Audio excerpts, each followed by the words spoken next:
So today we're jumping into a story that's got everything: immense power, some incredibly dark secrets, and a death that honestly left the world with way more questions than answers. This is The Explainer on the Jeffrey Epstein Files. But here's the thing, we're not going to start at the beginning. No, we're starting at the very end. The date is August 10th, 2019. Jeffrey Epstein is found dead in his cell at a maximum security jail in New York. Now, the official story? Suicide. But the circumstances immediately sparked a huge question.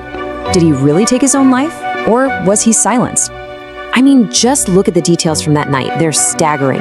The official cause of death was suicide, sure, but get this. The cameras right outside his cell, they reportedly malfunctioned. The two guards who were supposed to be watching him, both asleep. And maybe the weirdest part of all, he had just been taken off suicide watch. It was just such an unbelievable string of coincidences that it fueled a theory that went absolutely global. Epstein didn't kill himself. To really get why his death was so explosive, you have to understand his life. How does a man with so many powerful secrets even end up in that cell in the first place? Well, his story is a wild journey, from a classroom right to the very highest echelons of global power. Believe it or not, he started out as a math teacher back in the 70s, but his real ambition was always Wall Street. He somehow gained the trust of billionaires, most famously Leslie Wexner, the guy who owned Victoria's Secret. By managing their massive fortunes, Epstein made a ton of money in commissions, and, maybe even more importantly, he got access to their incredibly elite social circles. And he used that money to build a jaw-dropping empire of luxury. We're talking about the largest private home in all of Manhattan, a sprawling 75,000-acre ranch out in New Mexico, a fancy apartment in Paris, and of course, his very own private island in the Caribbean. I mean, the scale of his wealth was just off the charts. And right at the heart of this whole mystery is that private island, Little St. James. It eventually just became known as Epstein Island. On the surface, it was a 72-acre paradise with resorts and private docks.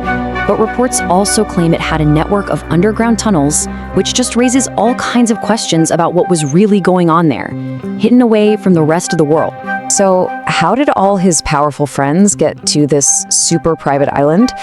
Well, they flew on his private jet, a plane that the media gave a pretty chilling nickname, the Lolita Express. And when you look at the flight logs from that jet, and you looked at Epstein's infamous little black book, well, it reveals an absolutely astonishing network of connections. Bill Clinton flew on the jet 26 times. Donald Trump was a friend back in the 90s. Britain's Prince Andrew was forced to step down from his royal duties because of his ties to Epstein. Even Bill Gates and a bunch of Hollywood stars were in his orbit.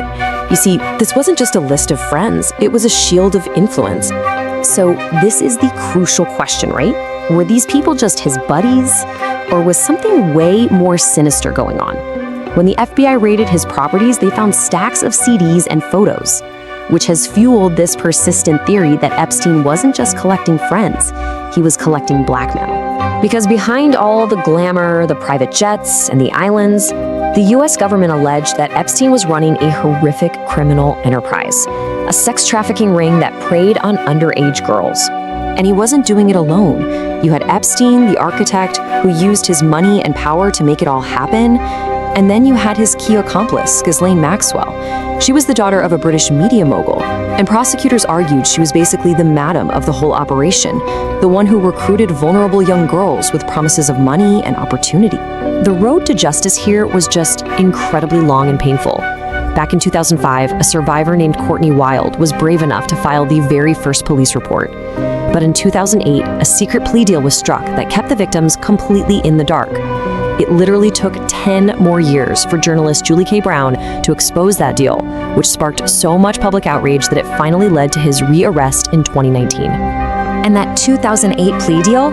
It's been called the biggest joke in judicial history. I mean, instead of facing life in prison for federal crimes, Epstein's team of high-powered lawyers and a US attorney cut a secret deal that not only protected him, but also any of his powerful co-conspirators.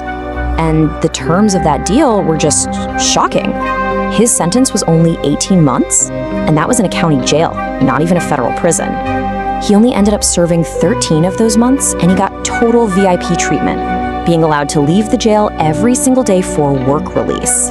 So Epstein might have escaped his final trial by dying, But the story was far, far from over.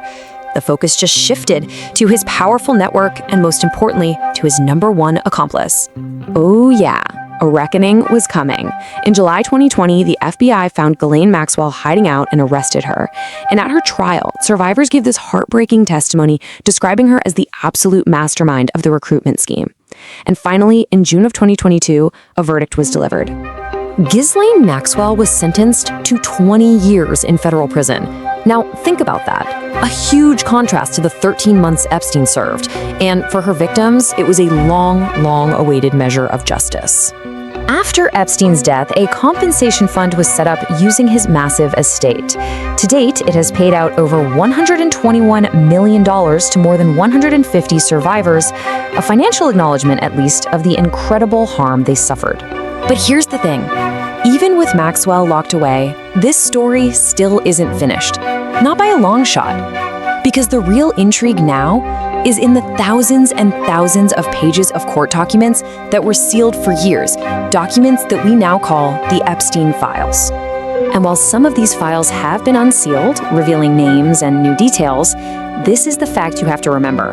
There are still over 1 million pages of documents that remain sealed. A huge archive of potential secrets about who knew what, and more importantly, who else was involved. Ultimately, when you look at this whole saga, it's a chilling reminder. It's summed up perfectly by a theme you see again and again in the reporting on this case. Power and money can hide a crime, but they cannot erase it. And that really brings us to the big question, doesn't it?